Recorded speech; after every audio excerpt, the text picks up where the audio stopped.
Matthew Hamilton had the kind of face that would look right on the cover of Forbes.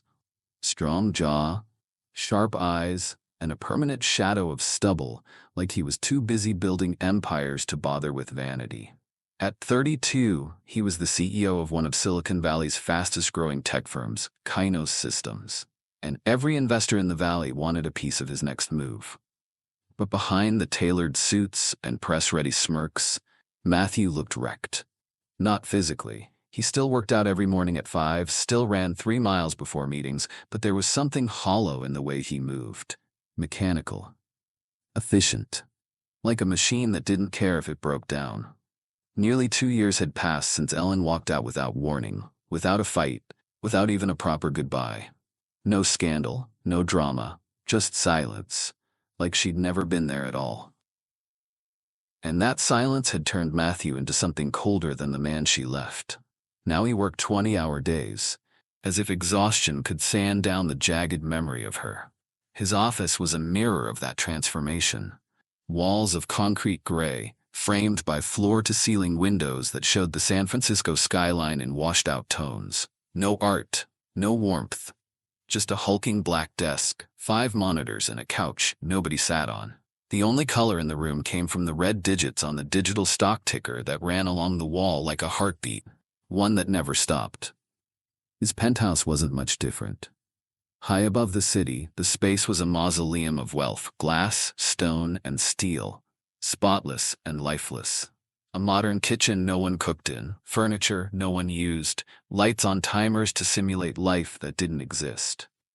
The bed was too big for one person, the shower too wide for solitude. Even the air felt staged, like the place had been designed to impress ghosts. Brandon Coates, the company's CFO, noticed. Brandon was a smug bastard, the kind of man who wore Italian leather to breakfast and treated most conversations like a game he'd already won. He didn't care about Ellen's beauty, or lack thereof, as he liked to imply. "You need someone that upgrades your lifestyle, Matt," he'd say, swirling scotch like it was a sermon. "Someone that fits the brand. Ellen doesn't fit the brand." That pissed Matthew off more than he ever let show, because Ellen wasn't a brand. She didn't wear makeup, she didn't play the part, but she saw through him. Through all the money, all the PR, all the armor, she made him human. Now, without her, he wasn't, just a success story with no soul. Ellen met Matthew in the cereal aisle at a grocery store in Hayes Valley. She wasn't supposed to be there. She usually had her groceries delivered, but she'd run out of oat milk and decided to walk. That's when she spotted him, tall, sharp-suited, clearly out of his element, standing frozen in front of a wall of cartoon mascots and sugar bombs. He was holding 2 boxes, Lucky Charms in one hand, Cinnamon Toast Crunch in the other, like he was trying to crack some code. Ellen couldn't help it. She laughed, soft but real. "You look like you're defusing a bomb," she said. He turned, eyebrows raised, half grinning. "I'm shopping for my nephew, but I don't know if I'm buying breakfast or revenge." That caught her attention. "You want nutrition or fun?" "Definitely fun. I'm getting my sister back for setting me up on a blind date with a woman who talked to her dog more than she talked to me." That made Ellen laugh again. It was unfiltered, the kind of laugh people don't fake. So they stood there, leaning on opposite sides of the aisle, trading horror stories about bad dates. The woman who brought her ex to dinner just to make him jealous. The man who ordered for her without asking. The one who pitched his startup all night like she was a VC. 15 minutes passed like 5. When they finally started to part ways, she had oat milk, he had Fruit Loops. He hesitated. Then he asked, "Do you want to get coffee sometime?" She looked at him, noticed the twitch at the corner of his mouth, like he wasn't used to asking, or maybe he wasn't used to not knowing the answer. She nodded. "Sure, but only if you promise not to talk about cryptocurrency." He smiled, really smiled, and for a moment, he looked less like a CEO and more like someone who'd finally come up for air. Matthew called her 3 days later. His voice was calm, steady. Too steady, like he'd rehearsed the words before dialing. Ellen picked up on the first ring. "Hey, Ellen. This is Matthew. Are you ready for that coffee?" "Hi. I didn't think you was gonna call me." Matthew laughed. Well, work had been busy, and I wanted to make sure we had time to talk without my phone singing. What about tomorrow morning at 9 a.m.? They met at a bookstore cafe tucked between a record shop and a dry cleaner in the Mission. Ellen picked it. The place smelled like paper and espresso, had threadbare armchairs and cracked tile floors. It was the kind of spot people lingered in. No rush, no pretense. Matthew walked in looking like a man who didn't belong there. He was overdressed for coffee. Dark tailored suit, polished shoes, and a coat that cost more than Ellen's rent. She raised an eyebrow. "Business meeting?" she asked, sipping her drink. He nodded, slightly sheepish. Didn't have time to change. But Ellen saw it immediately. He walked in money. Not in the loud, flashy way. Just everything about him was precise. His watch, his posture, the way he scanned the room like he was still running numbers. The kind of man who could buy the building they were sitting in without blinking. Still, he asked her questions like he cared about the answers, about her job at the small nonprofit, about the short stories she wrote on weekends, about why she chose oat milk over almond. And Ellen, who never expected anything from a man in a suit, found herself settling into the conversation. No pressure, no angles, just talk.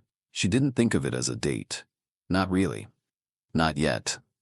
Matthew felt more like a curious stranger who had stumbled into her life with too much confidence and not enough armor. She liked that. It made her feel safe from whatever this might be. And for the first time in a while, she left a conversation smiling, for no reason other than that it felt good to be heard. They fell into a rhythm. Twice a week, always her pick of place, always somewhere quiet and unassuming. He never questioned it. Not once. By the third week, Ellen tilted her head at him over a half-drunk mug of peppermint tea and said, "Are you going to tell me who you really are?" Matthew blinked. No. She laughed, but there was curiosity behind it. Why not? Because the second I do whatever this is, it changes. And I'm not ready for that. Ellen shrugged. If you're someone important, it's going to change anyway. Better I know now than when I'm Googling you after some weird conversation with a barista. He hesitated. Just for a second, then sighed, sat back and said, "My full name is Matthew Hamilton, CEO of Kino Systems." She stared at him, not shocked, just amused. Then she smiled, slow and dry. "Well, when this friendship ends in disaster, at least I'll have stories for my grandkids," he smirked. "So we're just friends?" "Yes, just friends. I'm not looking for anything more." "Because of my wealth?" "No," she said plainly. "Because I don't have time to date. My life is complicated right now." He nodded. "Yeah, I get that. And I'm not pouring my problems onto you, so let's talk about something heartwarming." She leaned forward. "Tell me the last time you cried over a movie." He blinked again, caught off guard. Ellen grinned. "Come on, Hamilton. Vulnerability is good for CEOs, builds character." They laughed. 4 months, they kept the rhythm. Same bookstore cafe, same corner table by the window. No labels, no pressure. Just two people finding something real in the middle of a world that felt mostly fake. Then, one Thursday afternoon, Ellen stirred her tea without looking up and said softly, "I'm going away for a while." Matthew stopped mid-sip. "Where? My grandmother's sick. She needs help.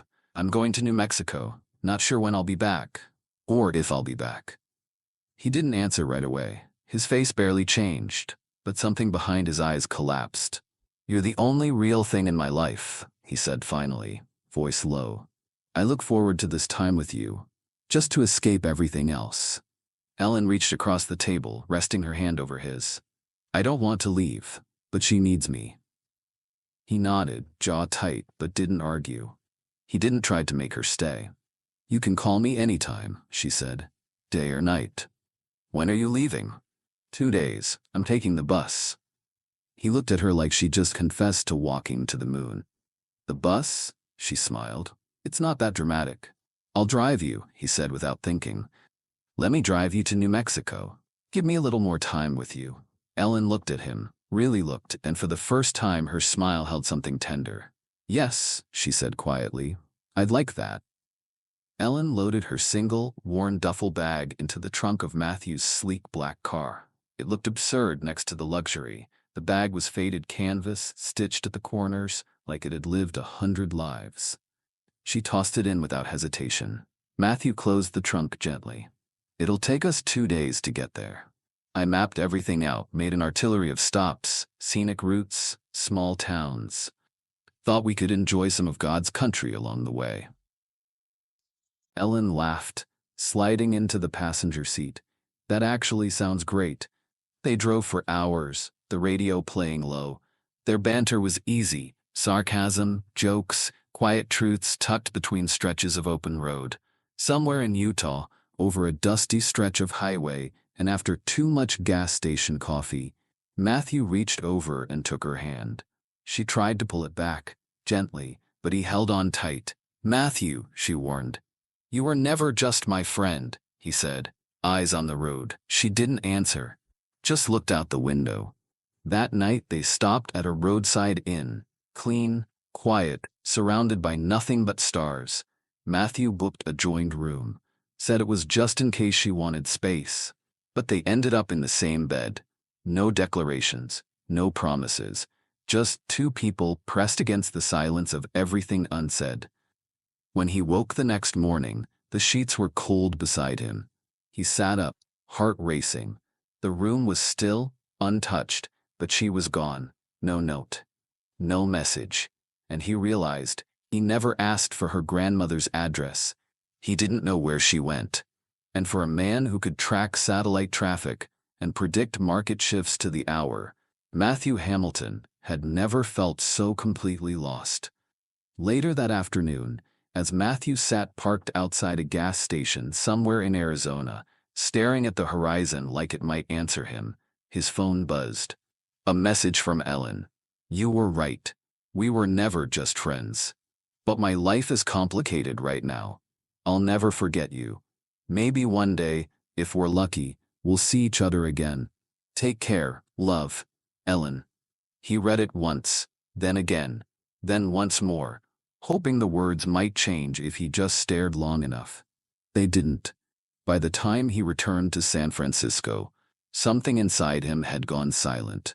No explanations, no closure, just a soft goodbye echoing in his chest like a ghost he couldn't name. Matthew buried himself in Kano systems harder than ever. He cut his days into blocks of strategy calls, investor meetings, product launches, and endless expansion plans. He flew across the world, Singapore, Berlin, Dubai, talking growth and innovation like his life depended on it. Maybe it did. And Brandon Coates? He loved this version of Matthew, this machine. He called him a wartime CEO, like it was a compliment. "This is the guy I like to see," Brandon would say, slapping him on the back. Laser-focused, ruthless, no distractions. Matthew said nothing, just nodded, smiled the practice smile, and moved on to the next deal. But at night, in hotel rooms lit by city skylines he didn't care about, he'd sometimes reach for his phone, scroll, stop, then turn it face down and walk away. He could outrun markets, he could outbuild competitors, but he couldn't outwork the memory of Ellen. While Matthew buried himself in boardrooms and billion-dollar expansions, Ellen was holding her life together with worn thread. After returning to New Mexico, the truth unraveled fast. Her father had emptied her grandmother's bank account and vanished, leaving nothing but overdraft notices and a trail of unpaid bills. The sweet woman who had raised her was now sick, broke, and helpless, her insulin running low, her medical appointments unpaid, her dignity eroding under the weight of someone else's mistakes. Ellen became her grandmother's full-time caregiver. She also became the sole provider.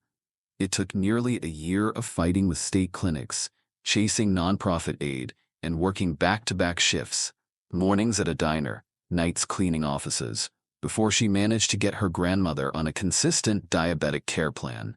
It wasn't perfect, but it kept her alive. What no one knew, what Ellen never said, was that she was also raising a child, quietly, alone. She kept the father's identity to herself. It wasn't denial, it was protection. Maybe guilt, maybe fear, Maybe just the instinct to preserve something untouched in a life that had been scraped raw. The debt her father left behind wasn't just financial. It was emotional. Shame, stress, silence. It pressed on her chest like a hand that never let go. The exhaustion became her normal, so she pushed harder, smiled through it, juggled the shifts, managed the meds, paid what she could, and apologized for what she couldn't. Until one afternoon, behind the counter of the diner, she collapsed. Mid-order, tray in hand, just dropped. Her coworkers rushed in. Someone called 911. Her name echoed in panic over the hum of the grill and clatter of dishes. That was the moment Ellen stopped pretending she was fine. Her body had called her bluff. The hospital room was dim, lit only by a muted television playing something no one was watching. Machines beeped steadily beside Ellen's bed. Her skin was pale, eyes sunken with the kind of exhaustion no sleep could fix. Debbie, her grandmother, sat in a chair pulled close, holding her hand like she was trying to will strength back into her. "Call him," Debbie said gently. Ellen didn't answer. "I know you don't want to," her grandmother continued, voice soft but firm. "But you need help. Call Samuel's father." Ellen turned her face toward the wall. "No. He has a right to know. And your son has a right to have someone. If you can't, I can." "I said no," Ellen whispered, more to herself than anyone else. A knock on the door cut the silence. The doctor stepped in, clipboard in hand, face unreadable. "We found the cause of the collapse," he said carefully. "There's a blood clot near your heart.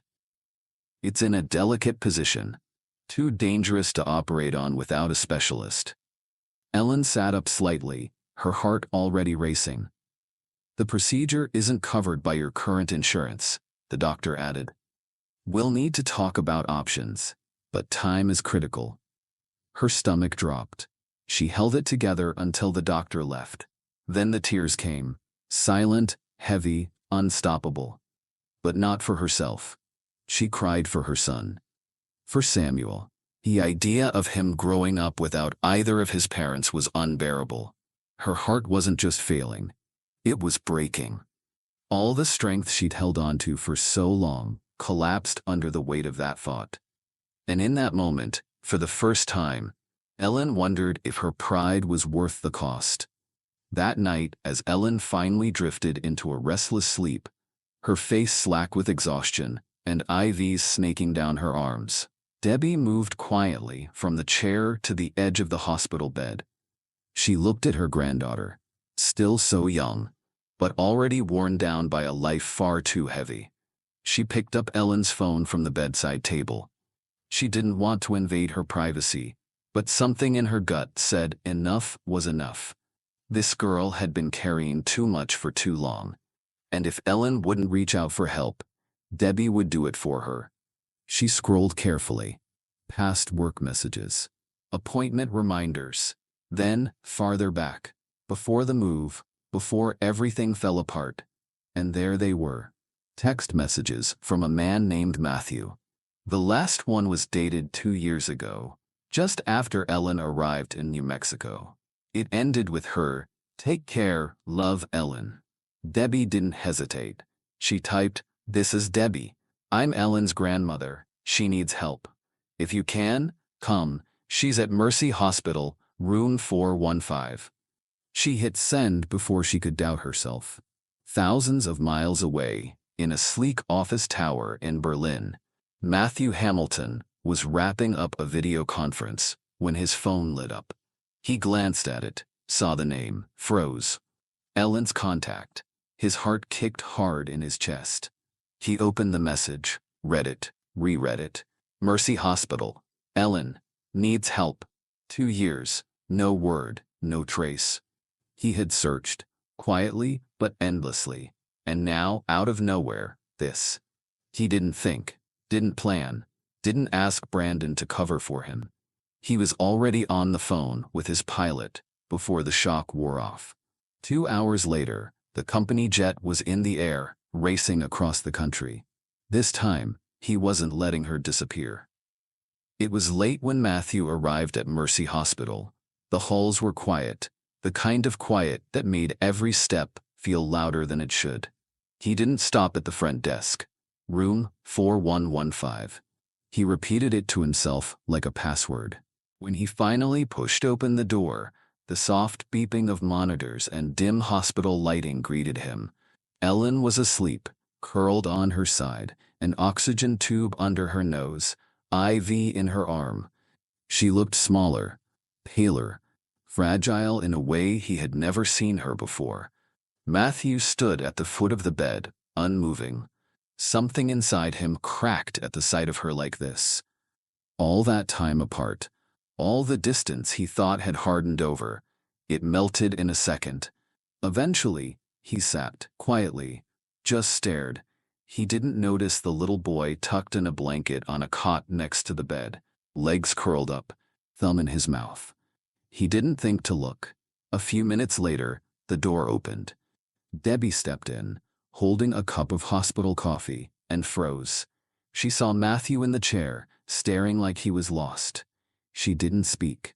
Just watched the man who once drove Ellen across state lines, just for a little more time. He looked older, more tired, but he hadn't moved an inch since he'd sat down. Then Ellen stirred. Her eyes fluttered open, blurry and slow. She saw her grandmother, then the boy. She smiled faintly. Her voice was hoarse but warm. "Hi, Mama's baby boy. Did you have a good day today?" Samuel giggled in his sleep and shifted closer to her. And then Debbie, standing by the door, gave a small motion toward Matthew, subtle but clear. "Look to your left." Ellen turned her head. Her eyes landed on Matthew, and she broke. The tears came instantly, uncontrollably, as if every wall she'd built over 2 years had been waiting for this exact moment to collapse. Matthew reached for her hand instinctively, his face frozen somewhere between heartbreak and disbelief. Because now he saw the boy too.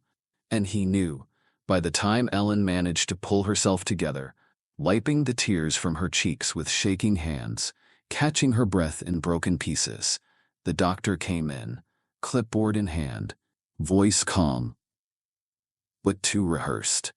"We've reviewed your scans again," he said. "The clot is in a very dangerous location. It's close to the heart, tightly wedged in a spot that could become fatal if it moves even slightly." Ellen listened, face pale, lips pressed tight. "We've located a surgical team in Phoenix, Arizona. They specialize in high-risk cardiovascular procedures. They're your best chance." "How much?" Ellen asked quietly, like she already knew it would be bad. The doctor paused. "The surgery, hospital stay, travel, and recovery support. You're looking at around $130,000. We're working with a couple of foundations that might be able to help, but nothing's guaranteed. And we can't afford to wait too long. Time is not on our side." Then, the part no one wanted to hear. "You need to begin preparing your personal affairs, just in case things don't work out the way we hope." He said it with compassion, but the words hung in the air like a sentence. When he left, the door clicked shut behind him, with a finality that made the room feel even smaller. No one spoke. Debbie sat in the corner, her hands clenched together in her lap. Matthew sat beside Ellen, eyes fixed on the floor, jaw locked. Samuel slept on, unaware that his world had just shifted again. The silence was heavy, full of everything they didn't want to say out loud.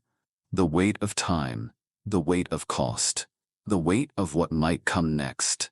Late that night, after Debbie left quietly with a sleepy Samuel in her arms, Ellen lay in bed under the dull hospital light, her body aching, but her mind sharper than it had been in days. She turned to Matthew, still sitting silently beside her, his elbows on his knees, eyes shadowed. "I'm sorry," she said. Her voice was soft but clear. "I should have told you about Samuel. I just Didn't know how. After I left without a word. After everything. My life was a mess. My dad, my grandmother, it was just too much, and I didn't want to drag you into it. Matthew didn't respond. His gaze stayed fixed on the floor. Ellen kept going, pushing through the few in her throat. The funny thing is, I was getting my life back together. I had plans to call you. I wanted to meet in private, figure things out like adults. You deserved that. She paused, eyes glistening. But now I might not even make it through next month, and I can't stop thinking about Samuel. If I don't make it, he'll need someone. He'll need you. Matthew's head lifted at that, eyes finally meeting hers, but not in anger, not in confusion, in shock. Still, he didn't speak. He stood up slowly, looked at her like he was seeing a version of her the world had never known. Then, without a word, he turned and walked out of the room. Ellen didn't call after him. She just laid back and stared at the ceiling, bracing herself for the worst kind of goodbye. But outside the room, Matthew's mind wasn't spinning about the secret. Not anymore. He wasn't stuck on Samuel. He wasn't thinking about the pain, the time lost, or the betrayal. He was already walking down the corridor, phone in hand, eyes sharp with purpose. He found Dr. Colleen, the cardiovascular specialist he'd once invested in during a biotech merger. She owed him a favor, and he was cashing it in. Within the hour, he made the call. The surgery would be done. In Phoenix. First-class team, first-class transport, private recovery, no costs spared, no delays, no excuses. Matthew Hamilton wasn't thinking about what she kept from him. He was thinking about how to make sure she lived. Matthew returned to Ellen's hospital room like a storm barely contained. The door clicked open, and he was already talking, his voice fast, uneven, like he hadn't taken a full breath since leaving. "Everything's been taken care of," he said, moving quickly to her bedside. "You're scheduled for surgery with the best cardiac team in Phoenix. We'll know in the morning how you'll be transported. Air ambulance, most likely. I've covered everything. No delays. You just need to rest tonight. Don't worry about anything else." He started pacing, one hand dragging through his hair, eyes darting from the window to the monitors to the floor. Anywhere but her. Ellen just watched. Quiet. Still. She didn't know what to say. What could she say? After everything. He finally stopped pacing, chest rising and falling, visibly trying to slow down, ground himself. Ellen's voice broke the silence, soft, tired. "Why are you doing this?" Matthew looked at her, and without thinking, without editing, he said, "Because I've been in love with you since our first coffee date." Her eyes widened, but he kept going. "I didn't know it then, not fully, but I know it now, and now that I've found you again, I'm not letting you go. Not because of what happened in the past, not because of the silence, not even because of the pain." He stepped closer, kneeling down beside the bed. "We'll talk about Samuel after your surgery. We'll work through it, but right now, I need you. And you're not alone anymore, Ellen. So let's get through this, together." Ellen's lips trembled. Tears formed again, but they were different this time. Not panic, not grief. Something else, something closer to hope. She reached for his hand, and he didn't pull away. Matthew's phone buzzed in his coat pocket, then buzzed again, and again. He ignored it until the vibration was impossible to ignore. With a sigh, he pulled it out, glanced at the screen. A message from Brandon lit up. "Where are you? I found a girl I know you'll like. Classy, smart, fits the brand. She'll make you forget about her. About Ellen." Matthew stared at it for a moment, jaw tightening. He didn't respond, just slid the phone into his pocket, but the notifications kept coming. Emails, calendar alerts, messages from his assistant. All of it noise. All of it pulling him back toward a life that suddenly felt distant, irrelevant. Ellen noticed. She could hear the buzzing. She saw the tension in his shoulders. "Do you want to talk about it?" she asked gently. "About why I left?" Matthew shook his head. I'm upset, he admitted, voice quiet but honest, about everything, the way you left. That I didn't know about Samuel, that you were going through hell and I had no idea. He looked at her now, really looked. My feelings? They're not the priority right now. You are. We'll deal with all of that later. He leaned forward, his voice low but steady.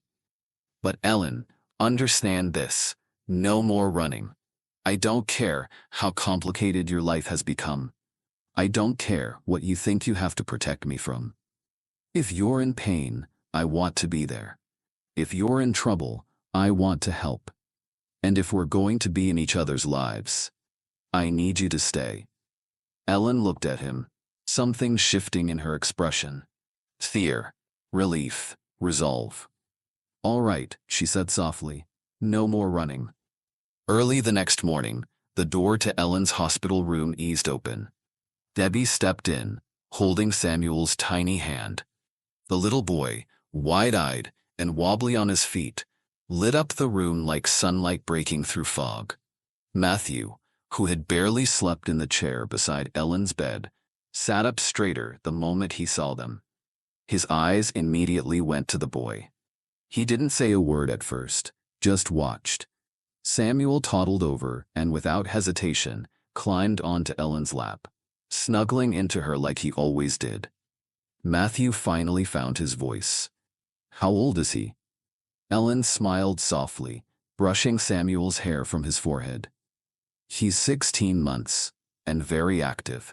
Keeps me on my toes. Then she looked at her son, her voice tender but steady. Samuel, sweetheart, meet your daddy. Matthew's breath caught. He reached for the boy, half expecting resistance. But to his surprise, Samuel turned with a smile and jumped into his arms like it was the most natural thing in the world. Matthew caught him and held him close. The child's tidy hands clutched his shirt, and his soft laugh filled the room. Tears welled in Matthew's eyes. He pulled Samuel tighter, kissed the top of his head, and whispered, I'm a daddy. The words hit him like a wave. His face lit up, joy breaking through years of grief and isolation. The tears rolled freely now, and he didn't wipe them away. Debbie stood in the doorway, hand to her mouth, crying quietly. Ellen, watching from the bed, was crying too, because this wasn't just healing. This was something bigger. A part of the past mending itself right in front of them. Matthew looked over at Debbie, still holding his son in his arms. Thank you, he said, voice thick. Thank you for calling me. Debbie wiped her tears and smiled through them. Thank you for coming. Matthew's phone buzzed in his pocket. He sighed, pulled it out, and saw Brandon's name on the screen. He stepped just outside the hospital room to answer, keeping his voice low. Hey, Matthew, Brandon said quickly. Where are you? Your office is empty. Nobody knows where you went. I'm out of town, Matthew replied calmly, taking care of some business. Oh yeah? Which company's giving us a hard time this time? It's not that kind of business, Matthew said, his tone sharpening. It's personal. I'll be out of the office for a couple of weeks. There was a pause. Weeks? Brandon's voice rose. Matthew, what the hell is going on? What's wrong? I just need time, Matthew said. You can handle things while I'm gone. You always say you're the brains of the operation. Is this about that girl again? Matthew's voice dropped cold. Her name is Ellen, and be careful what you say about her. Brandon scoffed. That woman's got you twisted into knots. Come on, man. Get your head on straight. It's been 2 years. You're acting like she's some savior. It's time to move on. Matthew didn't answer right away.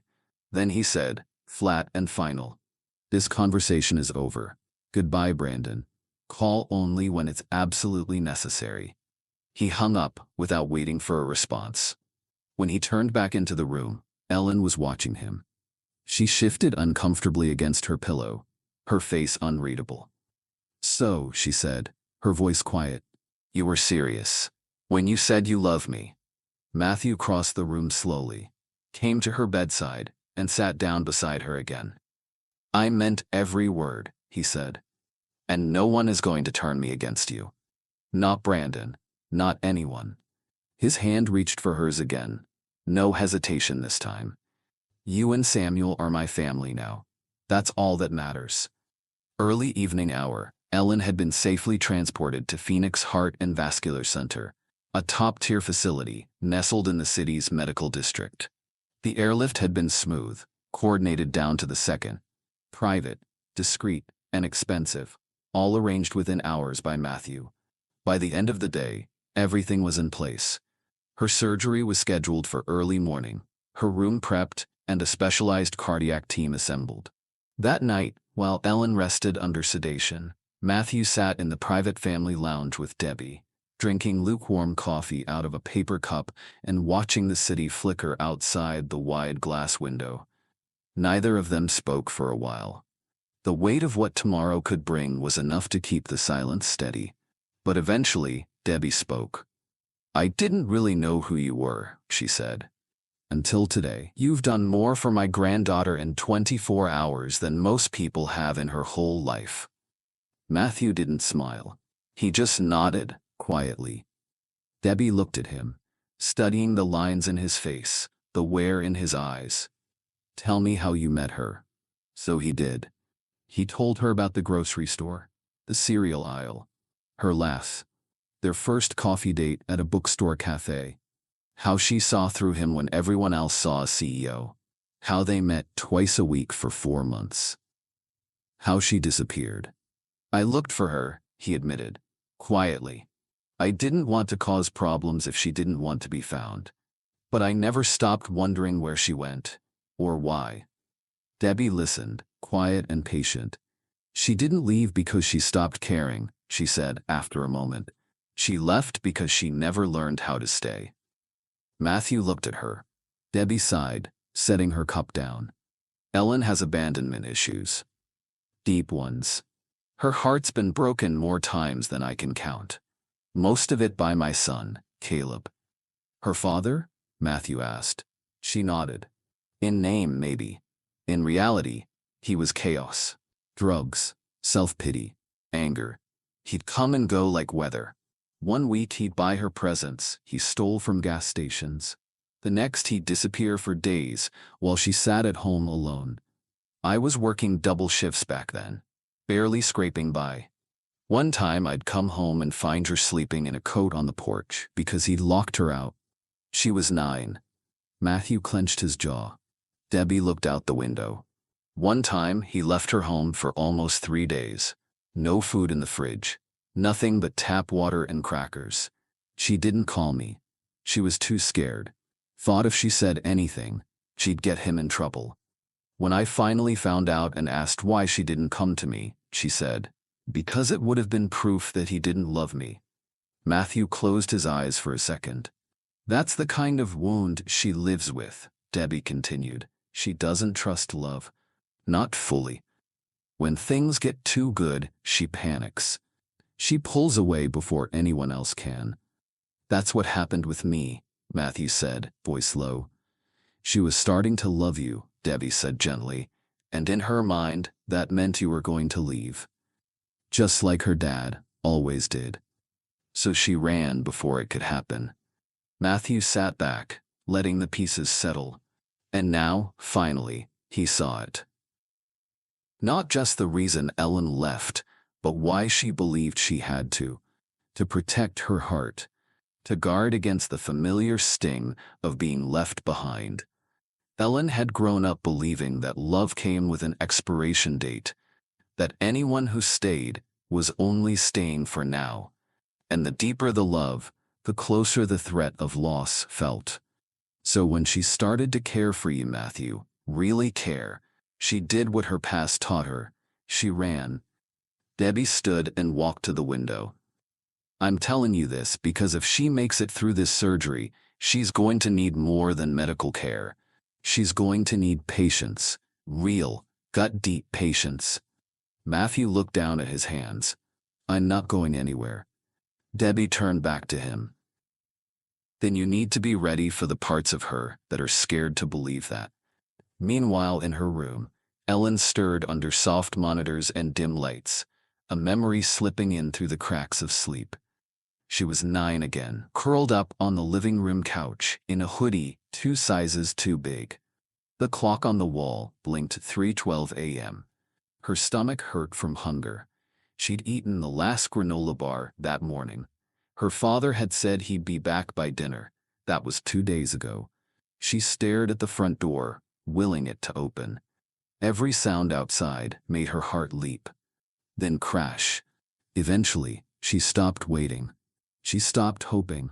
She pulled a blanket over her head and learned how to go numb. The memory fresh, even in her dreams. Back in the lounge, Matthew stood and walked to the window, joining Debbie. "If she doesn't wake up tomorrow," he said quietly, "she'll never know how much she means to me. How long I've been waiting to see her again. How much I love our son." Debbie touched his arm. "She will wake up. And when she does, you'll have the chance to show her." He looked at her, not as a businessman, not as a CEO, just as a man who had finally found what he didn't know he'd been missing, and wasn't letting go again. The morning sun was just beginning to stretch across the Phoenix skyline when the surgical team arrived to roll Ellen out of her room. She looked fragile in the bed, pale, eyes rimmed with fatigue, but there was a strange calm in her, the kind that only comes when you've accepted the gravity of the moment. Still, as they began unlocking the brakes on her bed, she reached for Matthew's hand. "Promise me," she whispered, "if something happens, you'll take care of Samuel, that you'll never let him forget how much I love him, unconditionally." Matthew leaned closer, gripping her hand tightly. "I'll take care of him," he said, voice thick with emotion, "with you. We're going to raise him together. We have a future, Ellen. You're going to see your son grow up into a man. You'll be there for all of it."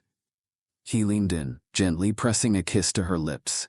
It wasn't just affection, it was a vow. Tears filled her eyes, but she smiled. "I love you, Matthew." "I love you too," he whispered back. Ellen turned to her mother and son, her hands trembling as she pulled Samuel in for a hug. "Be good for Grandma, okay, baby?" She kissed his cheek, and he giggled, not quite understanding the weight of the moment. Then she hugged Debbie tightly. "I'll see you after the surgery." "You better," Debbie choked out, and then they rolled her away. The next few hours moved like syrup. Matthew paced the waiting room, his steps sharp, rhythmic, never still for more than a second. Every time the door swung open, his head snapped around. Debbie sat on the vinyl chair, bouncing Samuel on her knee even though he didn't need it. He was content, babbling softly, playing with her necklace. But she couldn't sit idle. She needed the motion, the distraction, the illusion of control. "Do you think she's okay?" she asked more than once. Each time, Matthew only nodded. He couldn't speak, couldn't entertain any other possibility. Finally, the door opened and Dr. Colleen stepped in, pulling down her surgical mask. Her eyes were tired but bright. "The surgery was a success," she said, smiling gently. "We removed the clot without complication. She's stable and in recovery. You'll be able to see her in about an hour." Debbie let out a deep, rattled breath, like she'd been holding it for days. She stood and hugged Matthew tightly. "Thank you," she whispered, voice breaking. "Thank you for saving my granddaughter." Matthew hugged her back, his own tears coming now, quiet and hot. Over her shoulder, he looked at Samuel, who was now toddling clumsily around the waiting room, humming to himself. He knelt down and scooped the boy into his arms, holding him close. "We did it, buddy," he whispered. "Your mom's going to be okay." And for the first time in years, Matthew Hamilton felt like he wasn't just surviving life anymore. He was finally living it. After a few days of careful monitoring and slow recovery, Ellen was released from the hospital. Matthew arranged for a private car to bring them back to the small apartment he'd rented near the medical center. A cozy 2-bedroom with warm light, soft blankets, and space for Samuel to run around safely. It was simple but peaceful, the kind of place that didn't feel like money. It felt like home. Ellen walked through the door slowly, her body still healing, her movements cautious. But as she stepped inside, she smiled. Debbie had already brought Samuel back and unpacked a few things to make it feel familiar. His stuffed bear, his favorite blanket, a framed photo of Ellen from her early 20s. But by the second day, Debbie noticed something shift in her granddaughter. Ellen became quieter.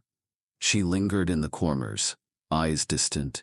She pulled away from conversations more quickly, spending longer hours sitting in Samuel's room, just watching him sleep. Matthew noticed it too. At first, he thought she was tired. Then he thought maybe she was still in pain, but Debbie knew better. She pulled Matthew aside one afternoon while Ellen was napping. "She's retreating," Debbie said gently.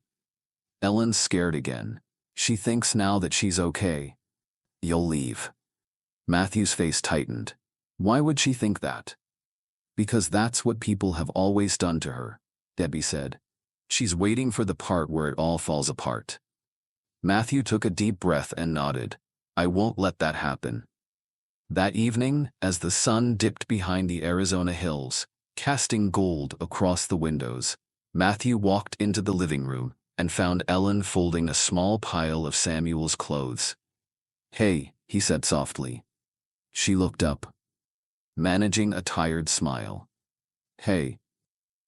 "I was thinking," he started, trying to sound casual. "Would you like to go on a dinner date with me?" Ellen blinked. "A what?" "A dinner date," he repeated, stepping closer. "Just you and me, nothing fancy. Just a chance for us to talk. Maybe get to know each other again." She hesitated, clearly surprised. Then a small, genuine smile touched her lips. "Okay, yeah, I'd like that." They went to a local family-owned restaurant Debbie had mentioned. Low lights, mismatched chairs. A menu handwritten on chalkboard, the kind of place where no one knew who Matthew Hamilton was, where nobody cared about stock prices or corporate expansion. And somehow, in that little booth, over plates of roasted chicken and fresh-baked bread, they fell back into rhythm like no time had passed at all. They laughed, told old stories, teased each other gently. She talked about writing again someday. He confessed he still had the Fruit Loops box from that grocery store, never opened, just sitting in a cabinet like a time capsule. Ellen reached across the table and held his hand. She didn't say much. She didn't need to. Her fingers said enough. "I want this. I want you. But please, don't leave me." And in that moment, Matthew knew he wasn't going anywhere. A week after the surgery, Ellen sat on the edge of her hospital bed while the doctor reviewed her follow-up papers. Her recovery had gone remarkably well, and she'd been officially cleared to travel, with limitations. No heavy lifting, light walking, plenty of rest. That evening, Matthew brought it up gently. "I want you to come back to San Francisco with me," he said, sitting beside her. "You and Samuel. And Debbie too. At least for a while, until you're fully recovered. I can take care of everything." Ellen looked at him, hesitant. "Matthew?" "No arguments," he said with a smile. "You're not doing this alone anymore. And besides," he turned to Debbie, who was holding Samuel, in the corner of the room. "I'm guessing you wouldn't mind a vacation." Debbie perked up. "You know what? I've never even been on a plane until this trip. Might as well enjoy the ride." With a few phone calls, everything was arranged. Matthew chartered a flight back to San Francisco and made sure his penthouse was fully prepared. When they landed, he called Brandon to inform him, "I'll be working from home for the next few days." Brandon had groaned on the other end of the line. "You're going soft, Hamilton." "I'm just taking care of what matters," Matthew replied. That same day, he moved into full logistics mode. A private caregiver was hired to support Ellen's recovery. A certified nanny was brought in to help with Samuel. And for Debbie, a tour guide to show her the best of the Bay Area. Museums, gardens, ferry rides, anything she wanted. Ellen protested at first. "It's too much." It's what you deserve, he said simply. By late afternoon, Ellen had settled into the master bedroom. Samuel had turned the living room into a war zone of plastic blocks and rubber ducks, and Debbie was already flipping through a guidebook of San Francisco's most iconic bakeries. Everything was finally peaceful, until Brandon showed up. He didn't knock. He never did. He let himself in with a smug swipe of his keycard, one he'd had since the early days of Kainos Systems, and strode inside, already talking. Matthew, if we don't push that meeting with the Zurich partners to, what the? His foot caught the edge of a toy fire truck and nearly sent him flying. He stumbled, caught himself on the arm of the couch, and stared. Debbie was seated at the kitchen island with a cup of coffee and a tourist map. Ellen was curled up under a blanket on the sofa, reading, and Samuel, tiny, grinning, completely unaware of the tension, was crawling around the coffee table, proudly dragging a wooden train. Brandon looked from the boy to Ellen, his expression twisted. You've got to be kidding me. Matthew entered from the hallway, dressed down in jeans and a t-shirt, an image Brandon had rarely seen. Brandon, what are you doing here? What am I doing here? Brandon snapped. What is she doing here? And the kid? You said you were working from home, not playing house. I am working, Matthew said calmly. And this is my house, my rules. Brandon stepped closer, voice rising. Matthew, come on. This is the same girl who abandoned you, vanished without a trace, and now she's just here, in your penthouse, with a child. What now? She claims he's yours.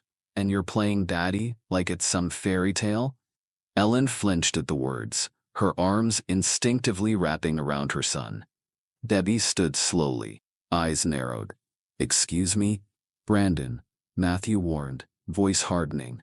Stop. No, I won't stop, Brandon snapped. This is insane. You're the CEO of one of the most powerful tech firms in the world, and you're letting a woman who broke you, now, back into your life like nothing happened? She's playing you. Matthew's eyes darkened. That's enough.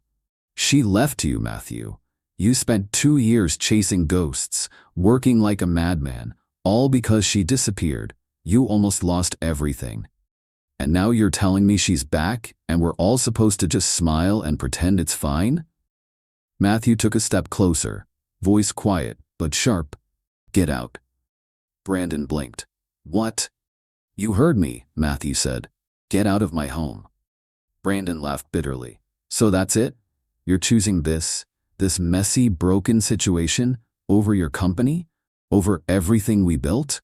I'm not choosing one over the other, Matthew said. I'm choosing truth over lies, love over image, family over ego. And if you can't respect that, then maybe you've never really known me. Brandon stood there, fuming, hands clenched at his sides. Don't call me again unless it's about business, Matthew added. And don't ever speak about Ellen like that again.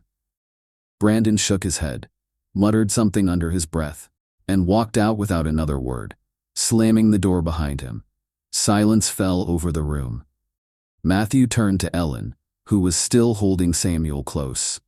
Her eyes wide with disbelief, he walked over, knelt in front of her, and placed a hand gently on her knee. I'm sorry you had to hear that. I'm not, Ellen whispered. You stood up for me. I'll always stand up for you, he said. And for Samuel. Debbie stepped closer, her voice warm. That man doesn't know the meaning of love, but you do. Don't forget it. Matthew looked between them, his son, his partner, and the woman who'd raised her, and felt the noise of the world finally fade into the background. For the first time in years, they were his priority, and nothing else mattered. Later that night, after the tension had finally eased in the penthouse, Matthew sat alone in his home office, staring at the city skyline. Lights flickered below like a grid of fireflies, but his mind was somewhere else, replaying every word Brandon had said. He opened his phone, typed a message, and hit send without hesitation. My office, 8 a.m. sharp. The next morning, Brandon walked into the corner office at Kainos Systems right on time, wearing his usual air of confidence. Matthew was already there, seated behind his glass desk, sleeves rolled up, eyes clear and cold. "Close the door," Matthew said. Brandon complied, but his smirk never wavered. "All right, hit me. I assume this is about yesterday?" "You assume correctly," Matthew said. "Let me be clear. You were out of line, Brandon. You came into my home, uninvited. Insulted the mother of my child, disrespected my family, and humiliated yourself."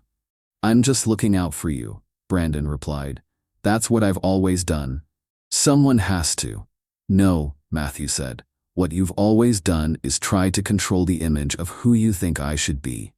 You've never liked Ellen, not because she did anything wrong, but because she didn't fit your narrative." Brandon crossed his arms. "She has you wrapped around her finger.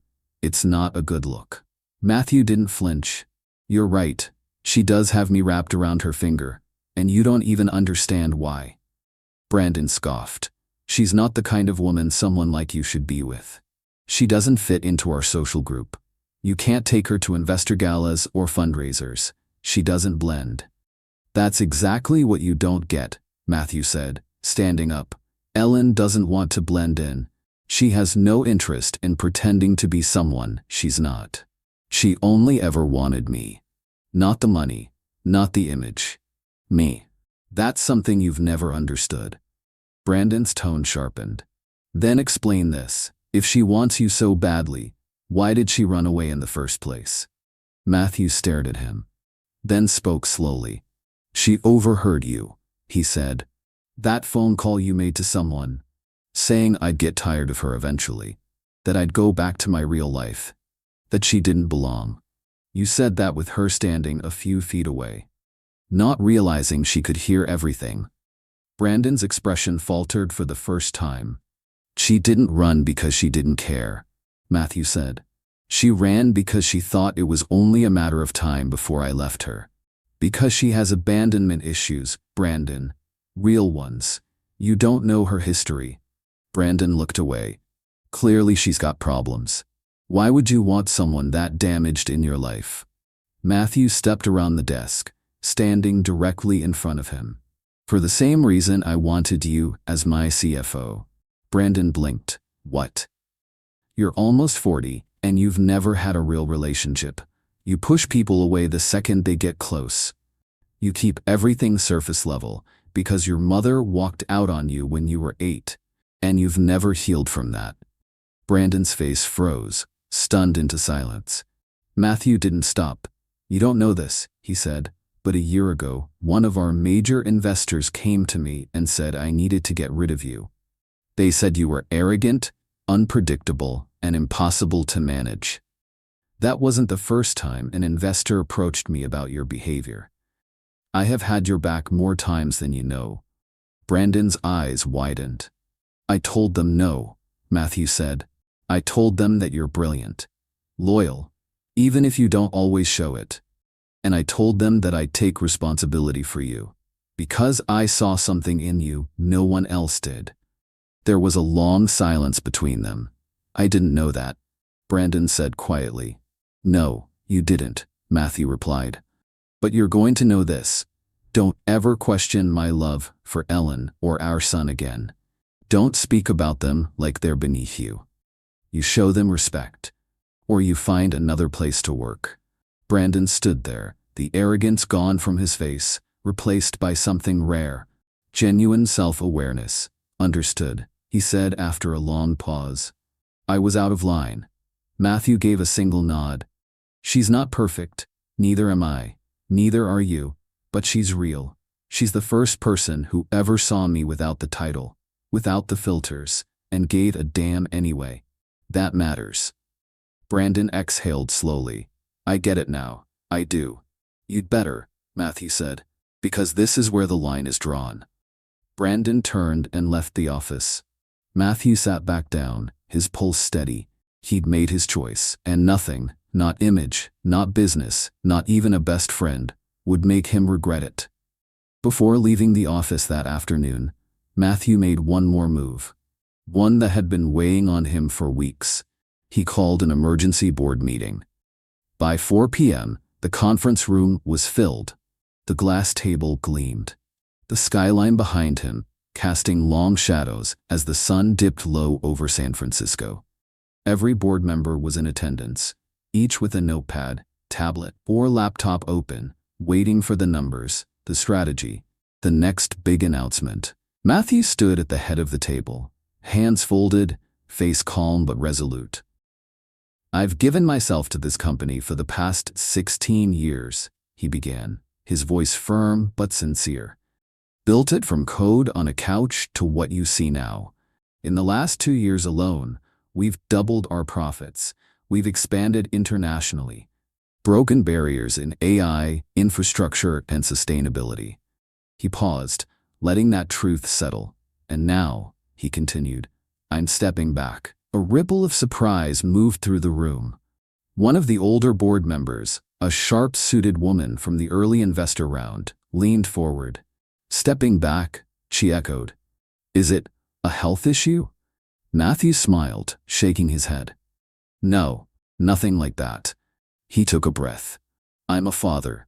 I have a 16-month-old son. His name is Samuel, and I'm rebuilding my relationship with his mother." There was a hush, followed by a few sideways glances and raised brows. "They are my family," he said, "and we need each other right now. I'm not leaving the company. I'll still be involved in major decisions, key meetings, and strategic development, but I will be working primarily from home, and I'll be cutting back significantly on my daily workload." Another board member cleared his throat. "How will the operational load be managed?" Matthew nodded. "Some of my responsibilities will be split between our executive leadership team. Brandon Coates, our CFO, will take on a more active role in short-term growth strategy. Our COO will oversee day-to-day execution, and I'll still review and approve anything critical. Nothing will go unchecked, but I need to be present for my family." Silence. Then, slowly, a few heads nodded. Another board member, a woman in her 50s, longtime tech veteran, spoke up. "You've earned that, Matthew. Most of us in this room missed the window to do what you're doing now. Thank you for being honest." Matthew gave her a grateful look. "This company is part of my legacy," he said, his voice steady. "But Samuel, Ellen, they're my life. It's time I give them the same focus I gave to Kanos all these years." He closed his laptop, looked around the room, and added one final line. "This isn't me stepping away from leadership. This is me leading by example." And with that, the meeting ended, not with chaos, not with rebellion, but with quiet understanding. Matthew Hamilton walked out of that room lighter than he had in years. He was finally living life on his own terms. Later that evening, after the board meeting and a long ride home in silence, Brandon returned to Matthew's penthouse with him. There was a quiet tension between them, but not the kind that threatened to break, more like something waiting to be repaired. As they stepped inside, Samuel's giggle rang through the space like music. "Samuel," Matthew called, crouching slightly. The little boy came barreling around the corner on unsteady legs, arms outstretched. He crashed into Matthew's arms with a laugh, and Matthew scooped him up effortlessly, pressing a kiss to the top of his son's head. Ellen lay on the sofa nearby, bundled in a soft blanket, watching the scene with cautious eyes. Brandon hesitated for a moment before stepping forward, clearing his throat. Ellen turned her head toward him, expression unreadable. "Ugh, Brandon began, clearly uncomfortable. "I owe you an apology." She raised a brow but said nothing. "I was out of line," he continued, "when I came into your home and everything I said. And for what I said 2 years ago, the phone call you overheard. I didn't know you were listening, and I didn't know how much it would hurt you, but that doesn't excuse it. I judged you without ever knowing who you really were." Ellen softened slightly, still silent. "I'm not good at this," Brandon added, "but I'll make the effort to know you, really know you, and I hope you'll give me a chance to fix the mess I made." There was a pause. Then Ellen nodded. "Thank you," she said softly. Brandon gave a tight, almost relieved smile, nodded once to Matthew, and left. As the door shut behind him, Matthew put Samuel down, then walked over to the couch where Ellen sat. He sat beside her, not saying anything right away. Then he broke the quiet with a teasing smirk. "You know," he said, "you owe me big." Ellen blinked. "Excuse me?" Matthew leaned closer. "You kept my son from me for 18 months, and I saved your life." Ellen's walls shot up instantly. Her shoulders straightened, and her tone cooled. "So what? You want something in return?" He didn't flinch. Instead, he slid even closer, gently reaching for her hand. "Yeah," he said softly. "I want your heart, your hand, and a lifetime of happiness." Ellen stared at him stunned. Matthew laced his fingers through hers. "But before that," he added, "we need to do something important." "What?" she whispered. "Family therapy," he said. "We need help navigating everything we've been through. What you've carried, what I missed. I need to know you won't run again, and you need to know I won't leave." He met her eyes steady and sure. "I need to know we're building this future on solid ground, not fear." Tears slipped down Ellen's cheeks, slow and quiet. Her voice cracked as she spoke. "Yes," she whispered. "I'm willing. I'll do whatever it takes. I can't believe you still want to marry me after all the hurt I've caused you." Matthew brushed a tear from her cheek with his thumb. "Fear is powerful," he said gently. "But love? Love is stronger, and we're going to beat fear. Together." Ellen nodded through the tears, her voice barely audible. "Okay, let's do this. Together." Matthew smiled and kissed her hand. The first real step toward healing had begun. Later that evening, just as the golden haze of sunset poured through the penthouse windows, the front door opened with the familiar jingle of keys. Debbie stepped inside, holding a shopping bag in one hand and a cup of coffee in the other, cheeks flushed from her latest city adventure. Samuel toddled toward her with a big grin, arms open wide. "There's my baby boy," she cooed, scooping him up into a hug, her face lighting up like it always did when she saw him. Matthew rose from the seat and walked over, a calm seriousness in his voice. "Debbie, can I ask you something?" She gave him a curious look and set Samuel down, brushing a crumb off her coat. "Sure, what's on your mind?" He took a breath. "Would you consider staying here? With us? Living here full time?" Debbie blinked. "Here? In San Francisco?" Matthew nodded. "We're building a home here. Me, Ellen, Samuel. Maybe more kids down the road. Someone needs to help us raise them the right way. Someone who knows what it means to protect family." "Matthew, I have a house in New Mexico," she said softly, surprised but not offended. "My life is there, I know," he said. "But what if you rented it out? I'll help with the details if you want. You'd never have to work another day in your life, unless you count playing hard with your grandson. And maybe even more grandkids in the future." Debbie chuckled, shaking her head. "You're laying it on thick." He smiled. "Only because I mean it. Ellen's going to need you, especially now, planning a wedding, building this life. I want this family whole, and that includes you." Debbie looked at him, then over to Ellen, who stood near the kitchen, overhearing everything, her eyes glassy with emotion. Then she turned back to Matthew, tears welling in her eyes. "You're serious?" "As a heart attack," he said with a grin. "And I just pulled your granddaughter through one of those. I'm not taking chances." Debbie laughed through the tears and hugged him tightly. "Well," she whispered, "you better make it a big wedding, because this family's just getting started." 5 years later.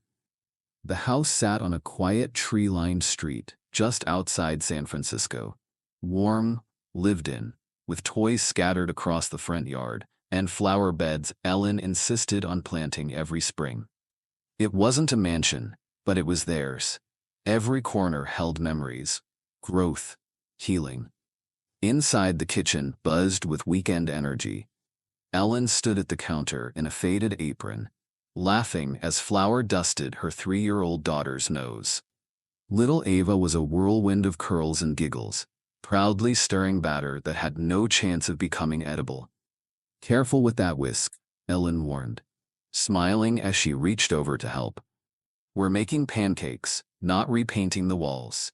In the living room, 8-year-old Samuel was sprawled out on the floor with building blocks, constructing a spaceship he was convinced would fly if Dad added the right tech. Matthew stepped in just in time, still in pajamas, coffee in hand, hair a mess from a sleep-filled Saturday. He kissed Ellen on the cheek, then scooped Ava into his arms, twirling her once as she squealed. "Mission Control," he said to Samuel. "You're clear for launch." It was chaotic, imperfect, and perfect in every way. Just a few blocks away, Debbie sat in a sunlit community room at the senior center, sorting art supplies with the same no-nonsense grace she had brought into every chapter of her life. She volunteered twice a week, helping organize events, teaching crochet, and winning bingo more times than the staff thought statistically possible. He had a love interest, Harold Jennings, a retired music teacher with a sharp wit and a twinkle in his eye that Debbie pretended not to notice. Even though she always saved him a seat. "You still beating me at cards next Thursday?" Harold asked, nudging her playfully. "Only if you don't cry about it this time," Debbie shot back with a grin. Their friendship had grown steadily, the kind built on slow walks, honest talks, and just enough flirting to keep things interesting. Back at home, as the kids ran wild in the backyard and sunlight poured into their open living room, Ellen looked out the window, arms wrapped around Matthew's waist.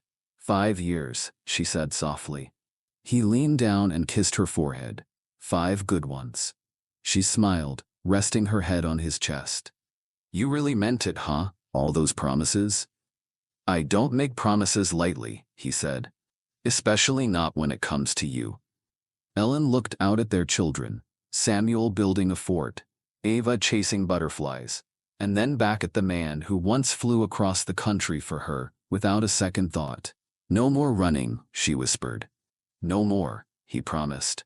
And in that little home, surrounded by laughter, second chances, and love that had been fought for and earned, they lived fully every single day. The end. Hope you enjoyed this wonderful story by Green Tea Tales. Help our channel to grow with likes, shares, and subscribes. Thank you.